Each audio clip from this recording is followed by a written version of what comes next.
Holy City Center Radio, it is episode 89, and I am your host, Christian Sanger. Today is Friday, February 24th, 2023. Happy, basically, weekend, everybody. I hope you're doing well. I hope you had a great week, and I hope this weekend is also fantastic for you. I'm certainly looking forward to it. Parents still in town visiting, of course. My birthday weekend is here, so I'm sure we'll be doing some fun things, and I'll fill you all in on Monday on whatever it is that we ended up doing. And as I said, I hope you all have a great weekend as well. Before we get into the stories, quick reminder, voting for Best of Charleston is open in the Charleston City Paper's 2023 Best of Awards. You can go to bestof.charlestoncitypaper.com and vote for all of your favorites. And Holy City Center is up in 4 categories: Best Local Twitter, Best Local Website, Best Local Instagram, and Best Local Social Media Influencer. I appreciate you all considering voting for Holy City Center, and also appreciate everyone who nominated me during the nomination process. All right, let's get into it. The Murdaugh murder trial, of course, is still very much on everybody's mind. And today was a pretty big day because after some speculation, it was official. Alex Murdaugh took the stand today to testify in his own defense. Somewhat shocking move, although I said maybe when the trial started, people didn't see this coming, but it has been kind of talked about for the last few days or so, and it officially happened. As I'm recording this, the his testimony is still going. The prosecution is currently asking him questions. Defense has already done their part. So there may be some things, as usual, that come out after recording, and I'll just have to cover those on Monday for you.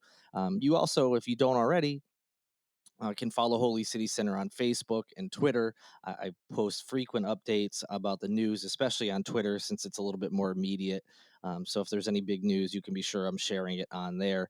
I'm obviously at Holy City Center on all those platforms. So yes, if something big happens, I'll be sure to post there and fill you all in on Monday. But here is what I'm able to tell you about that I was, either saw or read in other news reports from his testimony today. But before we get into that, just a quick update on another part of the trial. You may remember back on February 8th, there was a bomb threat called into the courthouse. They evacuated, found no problems. Well, there's been an update on that. An inmate who was in a South Carolina prison apparently called in that bomb threat that prompted the evacuations at the Colleton County Courthouse. This, according to deputies. The caller was identified immediately as a male who claimed there was a bomb in the judge's chambers. No threats or devices were found following a search of the building by the SLED bomb squad specifically. Authorities said that investigators were able to trace the call to the Ridgeland Correctional Institute that's in Jasper County, and South Carolina Department of Corrections personnel located a cell phone in the possession of an inmate. That inmate was ID'd as Joey Dean Coleman, and a warrant has since been obtained for his arrest. At this time of recording, their officials have said doesn't appear to be any kind of direct connection between Coleman and Alex Murdaugh or the trial itself. So unsure what this was all about. When it's all said and done, Coleman has been charged with making a bomb threat, which is a felony. Officials say that if he is found guilty, he could serve no less than 1 year and no more than 10 years in prison. By the way, he's since been relocated to a different prison for what the officials say is administrative purposes. Another quick update that happened after I had recorded the last episode. So this didn't occur today, but just again, just so many surreal moments in this trial, and this was another one. Dick Harpootlian, who is one of Murdaugh's defense lawyers, drew some laughter in the courtroom back on Tuesday after he said it was tempting while pointing a rifle towards prosecutors. Harpootlian made the comments while Mike Sutton, a forensic engineer, was on the stand. Harpootlian was trying to demonstrate the stance the shooter would have had to be in for the killings. So when he was doing that, he pointed the rifle towards the prosecutors and said, tempting. Haha, LOL, hilarious, right? We're in a double murder trial, and the defense attorney decides to point a weapon at the prosecutors and make a joke about shooting them. Hilarious. Obviously, if you couldn't tell, I was laying it on pretty thick that I'm being sarcastic. Like, what is this dude thinking? And the people who laughed, I mean, I didn't hear it or see the clip of this yet, so I don't know if it was like uncomfortable laughter or if people actually thought it was funny. But like, come on, let's get a grip here. This is a tasteless move. This is a serious trial, and by pointing a gun at anyone is always a bad idea, even if you're sure that safety is on or there's no bullets. It's just a bad look anyway. But in the middle of a double murder trial with a weapon that was, if not the weapon used, a similar one used in the murders, just I don't know, just something I wanted to point out for those who missed that. Just a classless move, in my opinion. But back to the details you all probably care about a lot more. Uh, as I said, Alec took the stand today. Uh, Basically, the overarching theme is that he did admit to lying to investigators, but vehemently denied killing his wife and son, which obviously we would have expected from his testimony. Um, he was very direct and clear when he spoke, saying that he was not responsible for those deaths. He was questioned about a few things. I'm going to hit those highlights now. I encourage you to go to the show notes and read the full rundown from the Post and Courier, or if you have another preferred outlet, a lot of them around town are doing, kind of like running live blogs where you can, get a lot more details than I'm able to dive into today here on the podcast. So I'm just going to try to, touch on the big things that we've heard in the case and what Alex's explanation for it is. Of course, one of the big things is the video that was discovered on Paul's phone that showed Alec down at the kennels after he said he was not down at the dog kennels and repeatedly said he was not down there. Obviously, the video showed that he lied. His defense attorneys, when questioning him, one of the first things they talked about. Asked him if, hey, is that your voice on the video? Which multiple people have testified that it was his voice. But Alec today, if there was any doubt, put a rest to it that yeah, he admitted that is his voice. He said yeah, he was indeed down at the kennels earlier in the night. And had lied about it to SLED agents and Carlton County deputies and had repeated that lie since then. He then gave an explanation as to why he lied about that. Um, During it, he was talking about his supposed 20-year opioid addiction. We've heard more about that. I'm just saying supposed. I don't know. He said it's 20 years long. Who knows if that's accurate or not? But it seems that he had a legit addiction. He had mentioned during his testimony that basically, as his addiction evolved over time, he said he would get paranoid. And on that night when Paul and Maggie were killed, and after finding their bodies, he just became even more, paranoid. I mean, and honestly, that is understandable, whether he is the shooter or not. Um, and he kind of explained, he was distrustful already of SLED, and with the addiction and everything that had been going on, after he said that lie, he basically had to dig in his heels and continue to do so. He did apologize after explaining, that he wasn't thinking clearly. He doesn't think that he was capable of reasoning in that moment. And then said, "I'm so sorry that I did," talking about lying. When the defense attorney asked why he lied and continued to, he said, quote, "Oh, what a tangle web we weave. Once I told a lie, I told my family I had to keep lying," end quote. So that's his explanation for why he lied about being down at the kennels. Basically, he admitted that he did it, but didn't really offer up an explanation other than the fact that he was paranoid and didn't trust SLED. So that was his reasoning for that. He also went over the timeline for the night. There's obviously been a lot of questions about that, and also the clothing, how he had changed. The video showed him in different clothes when he was down by the kennel than what police said he was in, and you can see on their body camera. He said the clothing that he's seen in that Snapchat video was what he had worn to work that day.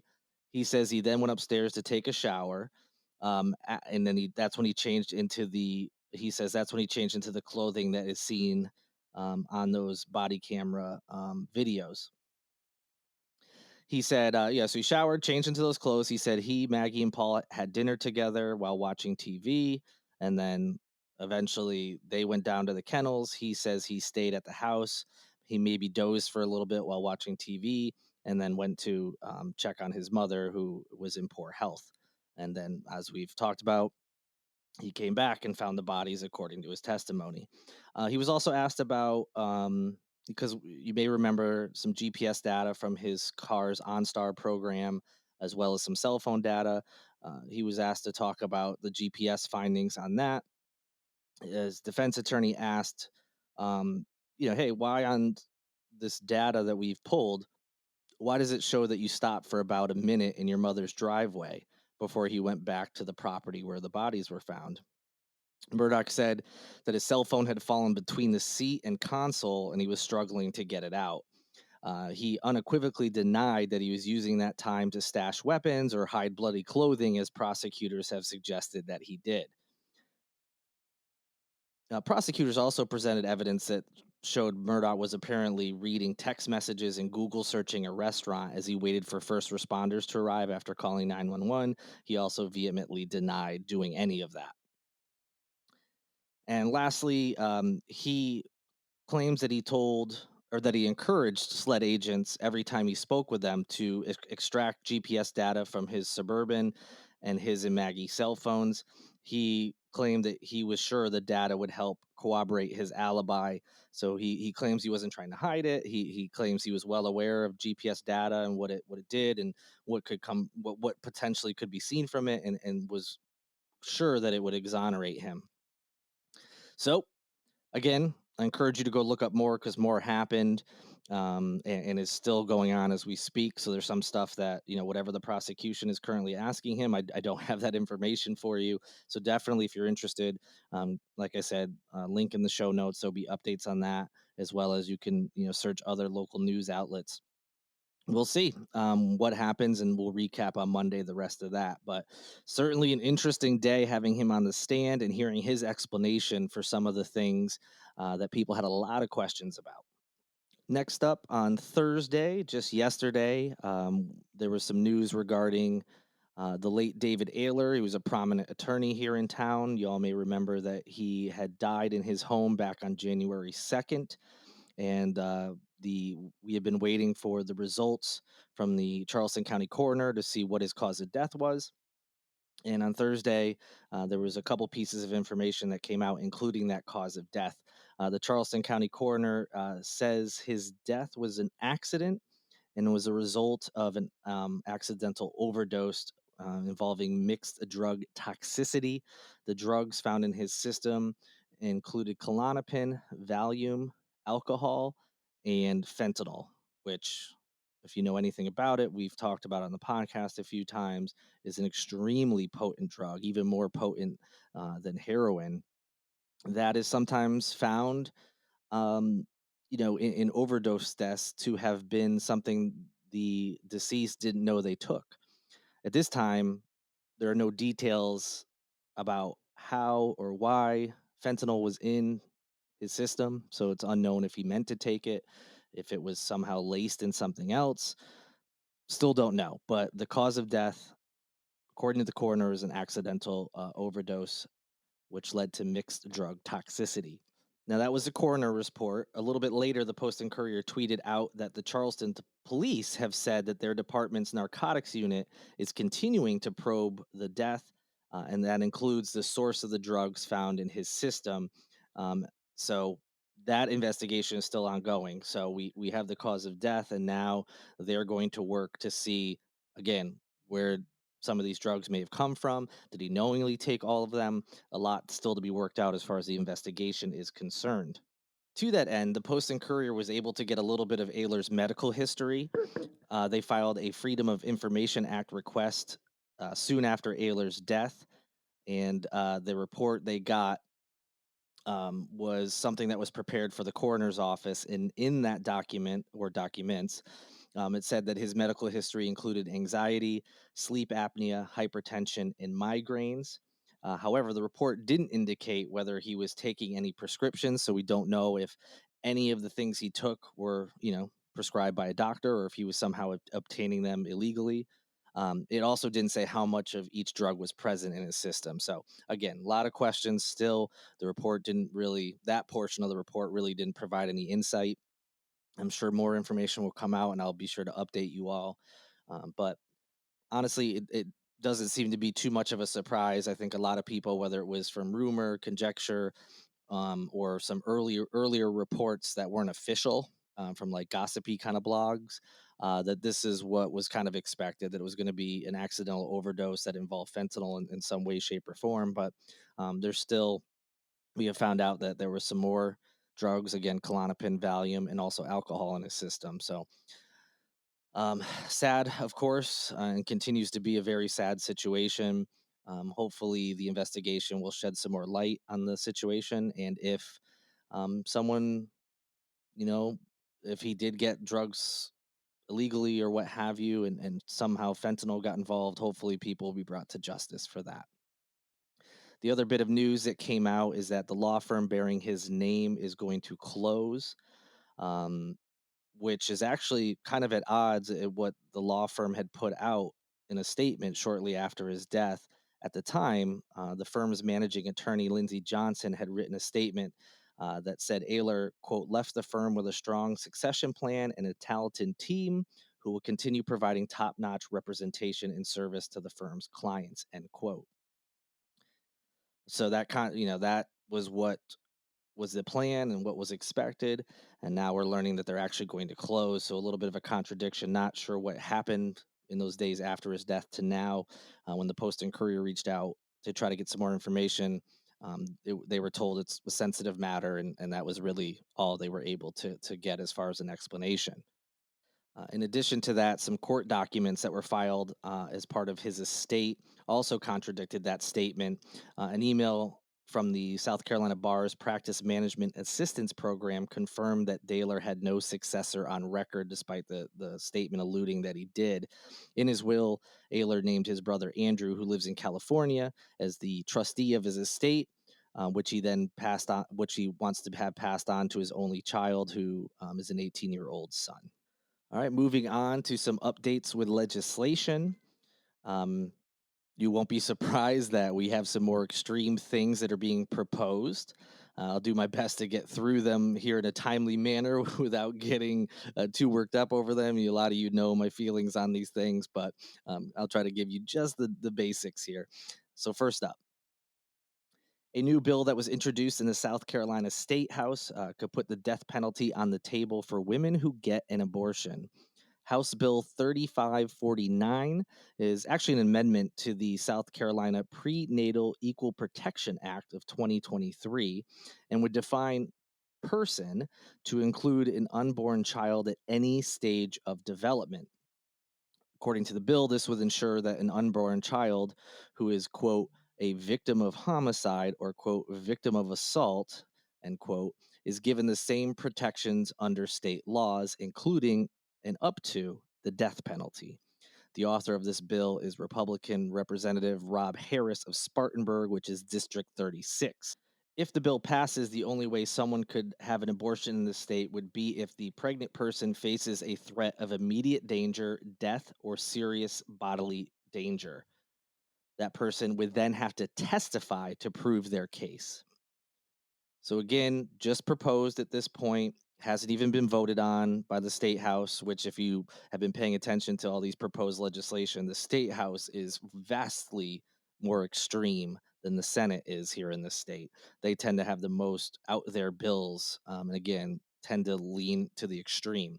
So based on the Senate abortion bills that have been proposed, whether previously or currently, they tend to be a little bit less extreme.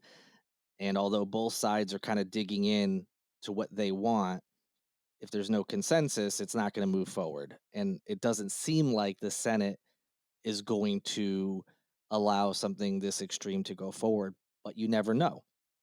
So we will see what happens. But the kind of headline here is that this bill would define a person to include unborn child, so that way they have the same protections of any other, an adult human being or a child outside of the womb would have.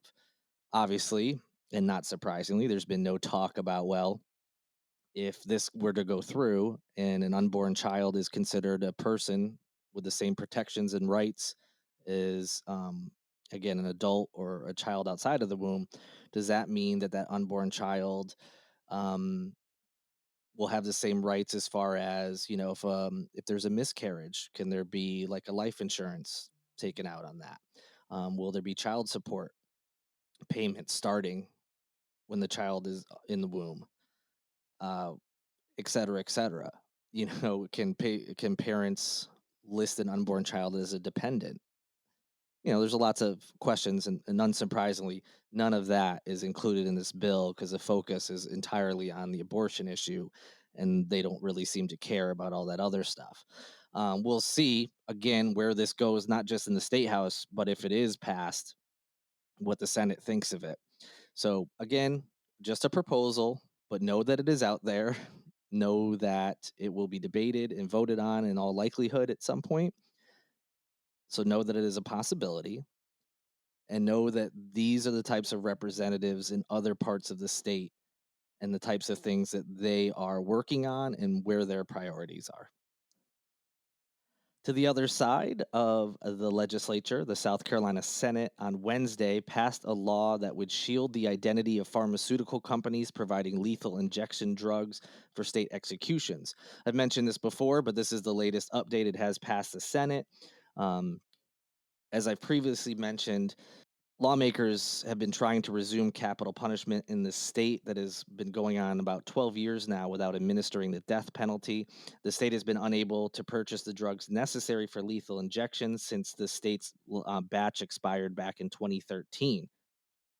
Officials have largely said that the reason they can't replenish the supply of drugs needed for lethal injection is because pharmaceutical companies fear public pressure from activists, and therefore they choose not to sell to states that do not conceal their companies' identities. So that's why they're trying to push this through.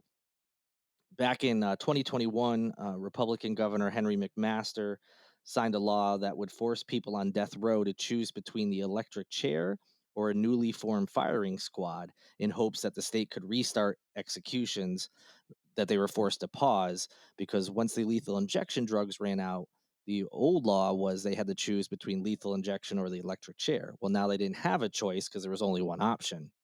That's why they brought in the firing squad and updated the law to say they had to choose between those two. So, yes, Senate has passed it. Still some steps to go, but at this point, yes, the Senate has passed this so-called shield law that would protect pharmaceutical companies' names from getting out to the public if they sell lethal injection drugs to the state of South Carolina. And lastly, another update to something we had talked about previously. The South Carolina House of Representatives has officially passed a bill that would allow for the open carry of firearms in the state.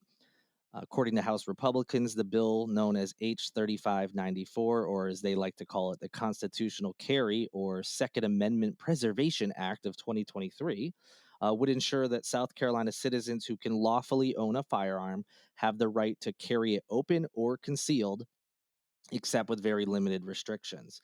Um, you can go listen to the last episode to hear some of the other portions of this bill that were being discussed. But basically, if you are not already barred from owning a gun, once you purchase one, you no longer have to worry about open or concealed carry. You can do whatever you want. There also would be no requirement as far as getting a permit or any even basic safety training. What could go wrong? So that'll do it for this episode. Like I said, I hope you all have a great weekend. I'll check back in with you on Monday with the latest news. There's a few stories I wasn't able to get to today. Plus, if there's any big news involving the Murdaugh trial, I'll be sure to update you all on that on Monday as well. Until then, if you'd like to support Holy City Center, you can go to holycitycenter.com/shop to pick up some merchandise. You can also go to patreon.com/holycitycenter and sign up for one of the tiers I have available there. It's very minimal amounts per month. You can stop it at any time. And there's some trade-off, some news I don't share on my Twitter feed or any other social media. Sometimes there's discount codes or exclusive contests that are only available to Patreon subscribers. So there's a little bit of a trade-off as well. Plus, like I said, it helps keep the website up and running and the podcast going and all sorts of good stuff like that. Thank you all for listening, and thank you to Lindsay Marie Collins of LMC Sound System and FMB Radio, a local podcast, for producing each and every episode of Holy City Center Radio. And thank you to Tyler Boone, who provides music for each and every episode as well. Have a great weekend. Talk to you on Monday. Until then, good night and good luck.